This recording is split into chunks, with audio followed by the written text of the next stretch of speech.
प्यारे बच्चों, हमारे चैनल पर आपका हार्दिक स्वागत है। कल की क्लास में हमने राष्ट्रपति और उपराष्ट्रपति से महत्वपूर्ण जितने भी परीक्षा उपयोगी प्रश्न थे उन पर चर्चा किए और आज की क्लास में हम केंद्रीय मंत्रिपरिषद से जो परीक्षा उपयोगी महत्वपूर्ण प्रश्न बनते हैं, आइए उन पर चर्चा करते हैं। तो शुरुआत करते हैं। कार्यपालिका का वास्तविक प्रधान कौन होता है? तो कार्यपालिका के वास्तविक प्रधान जो हैं प्रधानमंत्री या मंत्रिपरिषद।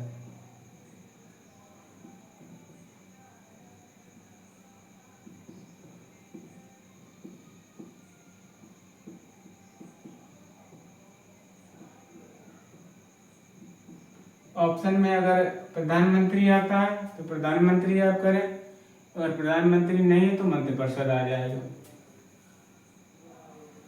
अब नेक्स्ट प्रश्न है हमारा, कार्यपालिका का नाम मात्र का प्रधान कौन होता है या सैद्धांतिक प्रधान कौन होता है?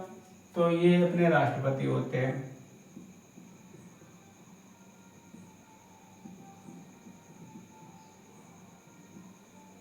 अब नेक्स्ट प्रश्न जो है, राजनीतिक और प्रशासनिक व्यवस्था का मुख्य कार्यकारी अधिकारी कौन होता है? तो ये भी मंत्रिपरिषद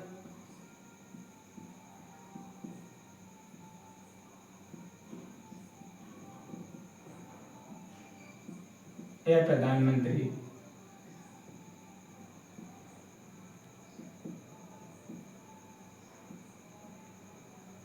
अब नेक्स्ट प्रश्न हमारा, किस अनुच्छेद के तहत राष्ट्रपति को सहायता देने के लिए एक मंत्रिपरिषद होगी? तो ये अनुच्छेद आपका हो जाएगा अनुच्छेद 74। अनुच्छेद 74 के तहत एक मंत्रिपरिषद होगी जो राष्ट्रपति के कार्यों में उनकी सहायता करेगी। अब नेक्स्ट प्रश्न हमारा, राष्ट्रपति प्रधानमंत्री की नियुक्ति किस अनुच्छेद के तहत करता है? तो राष्ट्रपति जो है प्रधानमंत्री की नियुक्ति अनुच्छेद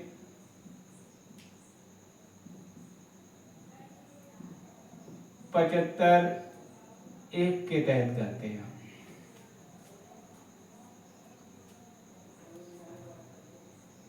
और इसके साथ ही वो अन्य मंत्रियों की भी नियुक्ति करते हैं।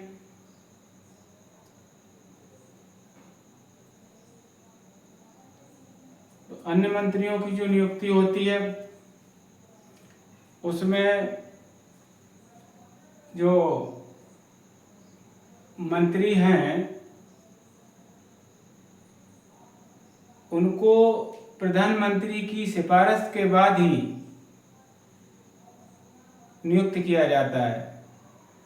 अपनी इच्छा से राष्ट्रपति महोदय जो हैं किसी को मंत्री नहीं बना सकते और मंत्री बनने के लिए शर्तें भी हैं कि चाहे वो मंत्री बनने के लिए लोकसभा का मेंबर हो या फिर राज्यसभा का हो, अगर किसी दोनों सदनों में से किसी का मेंबर नहीं है तब भी उसको मंत्री बनाया जा सकता है, बशर्ते 6 महीने के अंदर वो दोनों सदनों में से किसी एक सदन का सदस्य बन जाए। सांसद होना मंत्री के लिए अति आवश्यक है, चाहे लोकसभा से चाहे राज्यसभा से। तो ऐसे व्यक्ति को ही मंत्री बनाया जा सकता है। अगर वो नहीं है तो 6 महीने बाद अगर बना दिया गया। ऐसे ही अगर किसी का सदस्य नहीं है दोनों सदनों में से तो 6 महीने बाद उसकी सदस्यता समाप्त हो जाएगी, वो मंत्री पद पर नहीं रहेगा। अब बात करते हैं अगले प्रश्न की, प्रधानमंत्री सहित मंत्रियों की मंत्रिपरिषद में अधिकतम संख्या हो सकती है? तो ये अधिकतम मंत्री जो हैं 15% हो सकते हैं, 15%। ये व्यवस्था कब से हुई? ये व्यवस्था हुई 51वां संविधान संशोधन 91 अमेंडमेंट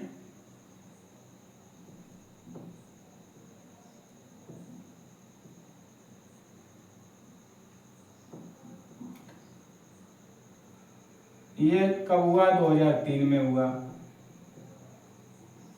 91 संविधान संशोधन द्वारा जो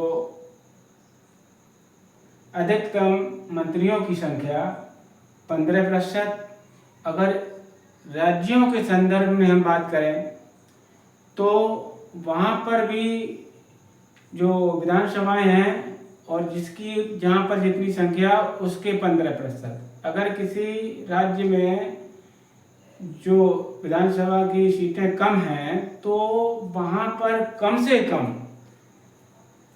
12 सदस्य मंत्री बनाए जा सकते हैं। तो अधिकतम 15% और राज्य विधानसभाओं के परिप्रेक्ष्य में कम से कम 12 मंत्री। तो ये बात अतिरिक्त हो गई इस टॉपिक से, लेकिन इसको भी साथ लेके चलें तो अच्छा रहेगा। अब बात करते हैं प्रधानमंत्री का कार्यकाल कितना होता है। तो प्रधानमंत्री का कार्यकाल जो है अनिश्चित होता है। राष्ट्रपति की इच्छा पर्यंत अपने पद पर रह सकते हैं। वैसे तो 5 साल का होता है, लेकिन नहीं, यहाँ पर जैसे प्रश्न पूछा गया कि प्रधानमंत्री का कार्यकाल कितना होता है, तो राष्ट्रपति की इच्छा पर्यंत।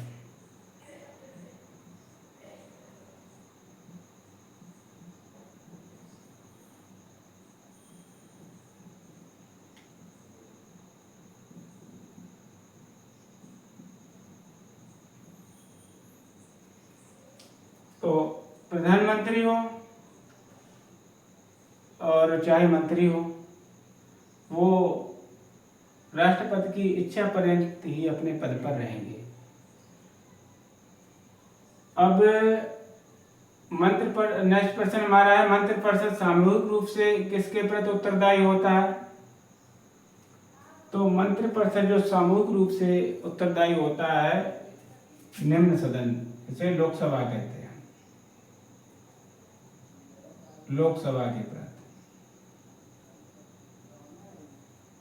यही पे प्रश्न अगर घुमा देता है कि जो मंत्री हैं वो व्यक्तिगत रूप से किसके प्रति उत्तरदायी होते हैं, तो वो राष्ट्रपति के प्रति हो जाएंगे।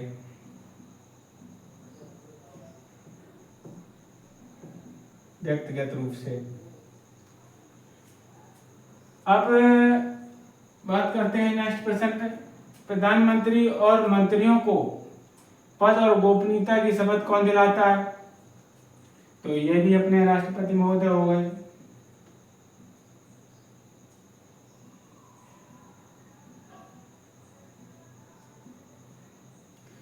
और प्रधानमंत्री मंत्रियों की और अन्य पदाधिकारी जो हैं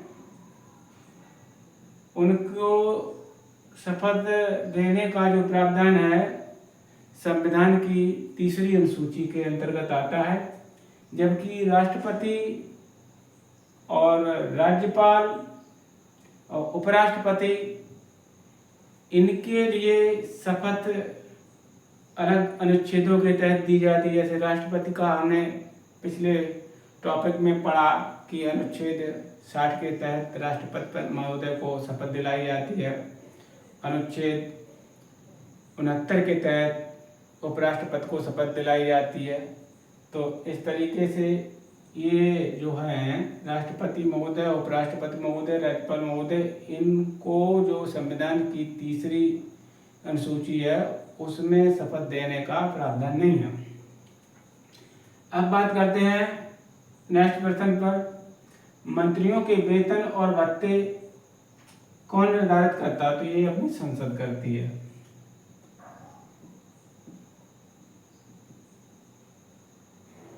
मंत्रियों के वेतन भत्ते संसद द्वारा निर्धारित किए जाते हैं।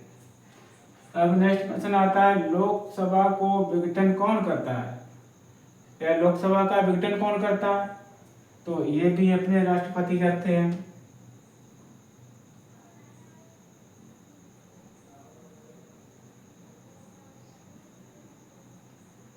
लेकिन राष्ट्रपति महोदय जो हैं अपनी इच्छा से नहीं करेंगे। जब जो प्रधानमंत्री जी कहेंगे उसके बाद ही जो राष्ट्रपति हैं वो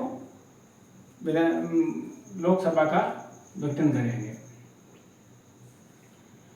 तो तब प्रश्न अगला आता है, मंत्रियों में किस स्तर के मंत्री शामिल होते हैं। तो ये जो है इसमें प्रधानमंत्री भी आ जाएंगे,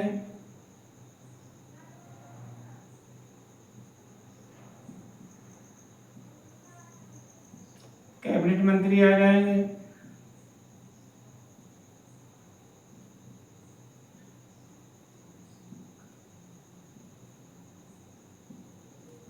राज्य मंत्री,